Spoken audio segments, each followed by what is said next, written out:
주식으로 무조건 돈 벌기는 힘들겠지만 주식은 진짜 즐겁게 생각하면서 해야 됩니다. 즐긴다 생각하고 매매해야지 될 일도 잘 풀릴 수 있는데 맨날 돈에 쫓겨서 돈만 쫓아다니다 보면 당장에 잘 돼도 몇 년이 지나서는 결과가 좋지 않을 것입니다. 주식을 하면서 도박이 아닌 진짜 내가 시나리오를 짜서 그 시나리오대로 똑같이 주가가 움직이면서 거기서 수익을 냈을 때는 성취감을 말로 표현할 수가 없습니다. 제가 단타든 스윙이든 다른 거든 간에 매매 영상을 올려드리면 어떻게 되면 어떻게 하겠다. 이렇게 되면은 이렇게 될 가능성이 높다. 한 수, 두 수 앞을 보고서 매매를 하는 것을 확인할 수 있으실 겁니다. 한 수, 두 수 앞을 맞출 생각이 아니라 한 수, 두 수 앞에 어떻게 되면 그 다음 수가 어떻게 될지 뻔하니까 매매하면서 시나리오를 짜는 것은 정말 중요합니다. 돈이 벌리는 것도 좋지만 제가 전업 투자자를 하고 시간이 많이 지나다 보니까 도박 같은 매매는 전부 끊어버리고 내가 얼마나 마음 편하게 매매를 하는데 노력을 쏟는지에 보람을 느끼고 계획적인 매매를 통해서 성취감을 느낀다면 그게 진짜 전업 투자자가 아닐까 생각합니다. 자, 그럼 제가 개인적으로 생각하는 시나리오에 대해서 이야기해볼까 하며 영상 시작 전에 꼭 알고 계셔야 될 것은 각자 스스로 종목을 분석하시고 시나리오를 만들어서 그 시나리오처럼 움직일 때나 조건이 갖춰졌을 때 과감하게 매매하는 것이고 그게 아니라면 절대 억지로 끼워 맞추면서 매매를 하면 안 된다는 게 포인트입니다. 아주 기본적인 것들만 지키더라도 매매가 즐거워질 것입니다. 일단 저는 제가 벌었던 돈 거의 반 정도는 배당주에 전부 때려박을 생각인데 이미 많이 오른 집값에 집을 살 것도 아니고 그렇다고 건물이나 땅을 살 만큼 부자도 아니고 살 돈이 있다 하더라도 그런 거 관리하고 신경 쓰는 게 싫어서 배당주에 잘 안 쓰는 증권사 계좌로 접근할 계획을 가지고 있습니다. 제가 아주 가끔씩 배당주에 대해서 설명을 드리는데 예전에 설명드린 배당주가 맥쿼리 인프라였습니다. 제가 아마 이쯤부터 설명을 드리기 시작했을 텐데 시간이 지나고 나니까 12,000원 초반에서 벌써 14,000원까지 올라왔습니다. 이미 내가 원하는 자리는 12,000원 근처였는데 놓쳤기 때문에 맥쿼리에서 배당은 물거품이 되었습니다. 이거를 포기하고 최근에 보고 있는 게 여러 가지를 생각하다가 리츠 쪽을 생각했는데 금리가 계속 오른다면 좀 곤란할 수도 있겠다는 생각도 하고 해외 배당주 유명한 것도 생각하다가 이미 누구나 아는 거라 바로 포기했습니다. 그나마 리츠를 알아보다가도 무조건 내용이 좋다고 들어가는 게 아니라 리츠도 리츠 나름대로 이때까지 잘 나가던 리츠 보시면 주가가 많이 올라온 것들이 정말 많습니다. 주가가 공모가에서 계속 머무는 게 아니라 계속해서 올라온 종목들을 많이 찾아볼 수가 있습니다. 그런 종목들을 최고점에서 들어갈 것도 아니기 때문에 유리한 자리에 종목을 찾아보기가 어려웠습니다. 아무리 배당주, 신경 쓰지 않는 배당주라 하더라도 평균 단가가 좀 여유가 있고 남들보다 단가가 낮아야 마음이 편하든가 할 텐데 진짜 좋아 보이는 것은 계속 올라가지고 도저히 들어갈 수가 없습니다. 잘못 들어갔다가는 배당 5%도 안 되는 거 먹으려다가 1년에 10% 이상씩 깎일 수도 있는 자리가 몇 개씩 보여서 들어갈 수가 없었습니다.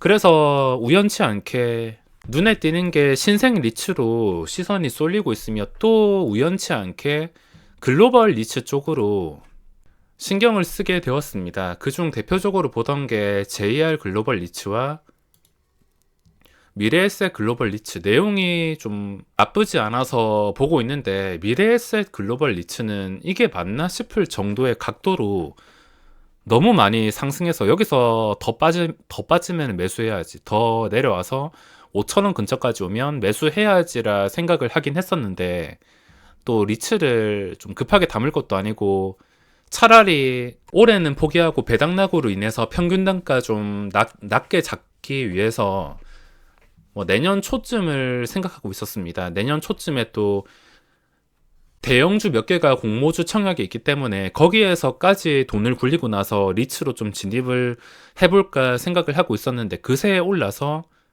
이것도 맥커리처럼 똑같이 아무것도 할 수 있는 게 없습니다. 그나마 JR 글로벌 리츠가 지금 당장은 급하게 살 필요는 없지만 나중에 배당락 때문에 주가가 잠깐 내려온다면 그때라도 생각을 할 수 있을 것 같고, 다른 니츠에 비해서 신생 니츠 쪽에 속하기 때문에 요즘은 신생 니츠 쪽으로 시선을 두고 있습니다. 다른 일반 종목을 매매할 때도 마찬가지로 내가 원하는 자리가 아니라면 억지로 진입을 할 필요는 없습니다. 자, 그리고 일반 종목으로 돌아와서 지금 게임주나 메타버스 시장에서 바이오 종목이나 다른 쪽으로 잠깐 시선이 쏠린다고 힘이 끊긴 상태로 거래량도 줄고 있습니다. 오히려 이 상태가 신규 진입자들에게는 기회가 될 수가 있는데, 지금 또 체크하고 있는 게 일단 메타버스 ETF. 이거는 게임주 위주로 구성된 자산인데, 뭐 펄어비스라든지 하이브라든지 위메이드, 그리고 LG 이노텍도 포함이 되어 있습니다. 최근에 LG 이노텍이 끝까지 올라가고 있는데 LG 이노텍 포함되어 있고 하이브도 포함되고 있으며, 그리고 위메이드까지. 카카오 게임즈의 비중이 없는 게 아쉽긴 하지만 이 ETF와 그리고 카카오 게임즈 차트만 봤을 땐 폭락하는 차트라 보기보다는 시장에서 관심이 끊기니까, 거래량이 끊기니까 자연스럽게 이 단기에 나와야 될 물량들이 나오고 있으며, 어차피 우리나라 시장 계속 돌고 돕니다. 대표적으로 또 새로 생겨난 게 요즘에 메타버스, 게임주. 원래 계속 돌고 돌던 게 반도체, 바이오. 최근에 반도체와 바이오가 계속 돌고 있습니다. 우리나라에서 바이오 실제로 실적이 나는 게 아닌 이상, 실체가 있는 게 아닌 이상은 믿기는 싫은데, 또 한순간 급등이 나올 때는 거래대금이 정말 많이 몰리는 업종 중 하나이기 때문에 여기서 잘만 한다면은 진짜 대박 날 수 있긴 하지만, 저는 바이오에는 진짜 예쁜 차트가 아니고서는 자신이 없습니다. 대신에 일동제약같이 예쁜 차트가 나온다면 초기에 잡아가지고 충분히 대박을 노릴 수 있을 것 같습니다. 메타버스는 지금은 관심을 덜 받는다 하더라도 어차피 주기적으로 또 관심 받을 가능성이 높아서 싸다 싶을 때 ETF 자산으로 구성된 종목들 위주로 공략을 한다면은 시세가 나오는 날이 있을 것입니다. 그리고 지금 시장에서 최근에 일동제약이랑 LX세미콘 전부 다 급등이 나왔는데, 이미 급등이 나온 상태에서는 더 이상 신경을 쓰지 않습니다. 더 이상 공략할 생각도 없고, 공략을 할 거면은 더 쉬어가는 자리가 나왔을 때 빠지지 않는 구간에서만 공략을 할 수가 있습니다. 지금 체크를 하고 있는 게 또 디어유란 종목이 있는데 시가총액 규모는 1조 7천억인데 시장에서 시선이 끊겼습니다. 이런 종목은 만약에 기관의 수급이 계속해서 들어오게 된다면 나중에 자연스럽게 신고가를 뚫어줄 수가 있습니다. 여기에서 생각하는 시나리오는 기관의 수급이 일단 끊기면 안 됩니다. 끊기거나 오히려 그동안 들어왔던 이 엄청난 물량들 매도가 나와 버린다면 주가는 당연히 그 전에 저점까지 깨면서 완전히 끝이 날 수가 있습니다.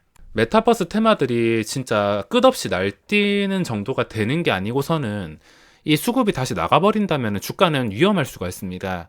제가 생각하는 시나리오는 쌍그리 매수가 어떤 느낌이냐면 한 이런 느낌? 이 정도 느낌만 된다 하더라도 굉장히 좋을 것 같습니다. 이런 식으로 쌍그리 매수. 초대량이 아니더라도 뭔가 안정적인 쌍그리 매수. 그런 수급이 들어오면서 양봉이 약간이라도 뜬다면 그때부터는 급등할 수 있는 분위기가 갖춰진다 보시면 됩니다. 그런 조건이 온다면은 과감하게 때려봤겠지만 지금 어떻게 될지는 기관 투자자 손에 달렸습니다. 그 조건이 갖춰지면서 최근의 고점을 뚫어주는 분위기 나온다면, 종가 기준으로 8만원 위에서만 마감을 한다 하더라도 시세가 충분히 나올 수 있으며, 또 내일 시장에서 최근에 첫 출발한 종목을 고르라면 인포뱅크란 종목이 있습니다. 이것도 첫 출발하고 나서 두 번째 날 시세가 크게 나오고, 그리고 수요일 단일가 예고가 걸려서 그런지 거래량이 줄어든 상태에서 마감을 하긴 했지만 마지막에 좀 아래골이 달면서 눌림목이 잘 통하는 상태로 마무리를 했습니다. 최근에 일동제약이나 LX 세미콘은 시세가 다 나와서 더 이상 손을 대지 못하겠지만 인포뱅크 같은 경우에는 아직 추가적인 시세는 나오지 않았습니다. 첫 출발하고 아직 신고가 근처. 저 세 종목 공통점이 있다면 전부 다 역사적 신고가입니다. 내일 시장에서는 일단 체크를 할 게 PC 디렉트.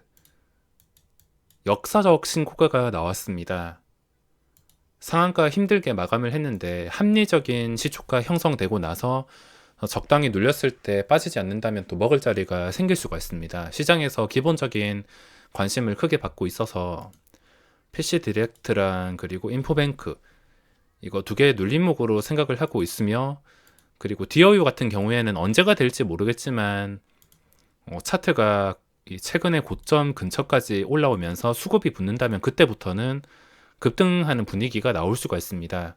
당장은 아니겠지만 시나리오대로 움직이기를 기다리고 있습니다. 한국 BNC가 상한가, 그리고 여러 가지 바이오 종목들이 거래 대금이 크게 몰렸는데 이전에 좀 많이 해먹은 종목들이 갑작스럽게 급등이 나온다면 제가 자신 있는 자리도 아니고 일시적으로 해먹고서 또 나갈 수가 있기에 지금 잠깐 어지러운 차트에서 떠오르는 바이오 종목들은 별 관심은 없습니다.